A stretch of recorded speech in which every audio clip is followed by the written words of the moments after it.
Las comunicaciones de tanto en tanto, pero en lo esencial el periodismo no cambia, el periodismo sigue siendo más o menos lo mismo. Por ejemplo, antes del invento de la imprenta, quizá la primera versión de lo que podríamos llamar un periodismo moderno nació en Italia, en lo que se llamaba notizie scritte, que eran básicamente pequeñas notas que iban circulando y que cambiaban, o en realidad vendían, a cambio de lo que se llamaba una gaceta, que era una moneda de oro. Y de allí que la palabra gaceta haya pasado a ser casi sinónimo de periódico o de publicación escrita. La gaceta era la moneda con la cual se compraban estas noticias escritas en Italia, que eran una forma de periódico, digamos, en versión mínima, pero que tenía la función de transmitir comunicación. En otros países tenía otros nombres, las relaciones. En España se llamaban relaciones. Entiendo que en Francia se llamaban relaciones, relación también, que significaba básicamente eso, relatar alguna noticia, alguna información que era digna de ser traspasada a un público más amplio, ¿no? Luego viene la imprenta, revoluciona las comunicaciones y así hasta llegar a la era digital. Pero a través de todos esos saltos, digamos, cualitativos enormes que se produce gracias a la revolución tecnológica, que viene a su vez de la libertad de innovación, lo único que cambia es, digamos, la intensidad, la envergadura, si quieren ustedes, de las comunicaciones, pero lo esencial se sigue haciendo con estas nuevas tecnologías, aquello que se hacía en las relaciones, aquello que se hacía en las noticias escritas, ¿no? De manera que también en eso, y estoy muy de acuerdo con Laura, no hemos descubierto nada muy nuevo.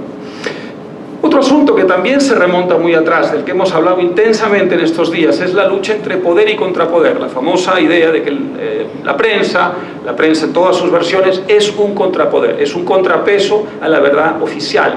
También tiene un muy antiguo abolengo, ¿no? El periódico nace, en cierta forma, el periódico moderno nace en el siglo XVII, a comienzos del siglo XVII, hay quienes rastrean hasta el 1601 el nacimiento del periódico, y en lo que, digamos, había de más destacable en esos primeros periódicos era básicamente información oficial.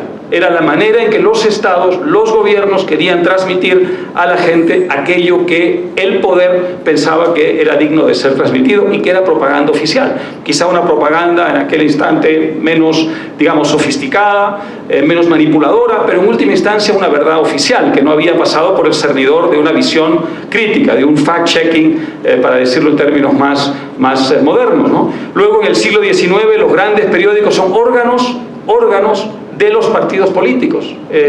Muy importante, después de la Revolución Francesa, en Francia surgen periódicos que son órganos de los partidos, que son voceros de los partidos, es decir, que son verdades oficiales, que lo que buscan es transmitir un punto de vista que no es objetivo, que no es informativo, sino que es propagandístico. A lo mejor propaganda de alto nivel, a lo mejor propaganda que contenía un germen de verdad, pero una verdad oficial que representaba a un partido político, ¿no? Y así hasta llegar, por supuesto, a los horrores del totalitarismo del siglo XX, las grandes manipulaciones de masas del nazismo y del estalinismo, y los estalinismos, querida Giovanni, que todavía sobreviven en algunas partes del mundo, ¿no? Pero así como a lo largo de 4 siglos, desde el invento del periódico, más de 4 siglos, hay un ejercicio de verdad oficial, hay exactamente lo contrario también, es decir, un esfuerzo de contrapoder, un esfuerzo de antipropaganda, que tiene que ver con, en muchos casos, el enorme sacrificio de personas heroicas que estaban dispuestas a enfrentarse a la verdad oficial y pagar un precio muy alto por ello.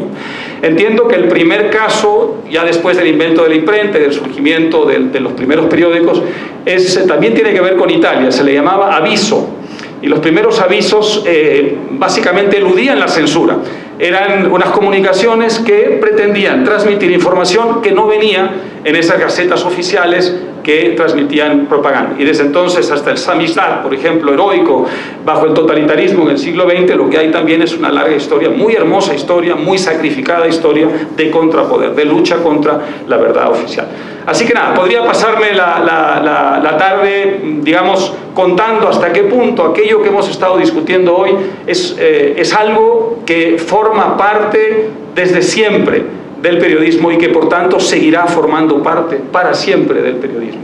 Para siempre tendremos una verdad oficial, para siempre tendremos un esfuerzo por hacer contrapeso a la verdad oficial, para siempre tendremos revoluciones tecnológicas que modificarán muchas de las modalidades a través de las cuales se transmite información o se opina, pero en lo esencial el periodismo seguirá siendo todo aquello. De manera que mesas como esta seguirán existiendo en el siglo XXII y el siglo XXIII y el siglo XXIV. Ahora sí vamos a entrar en materia.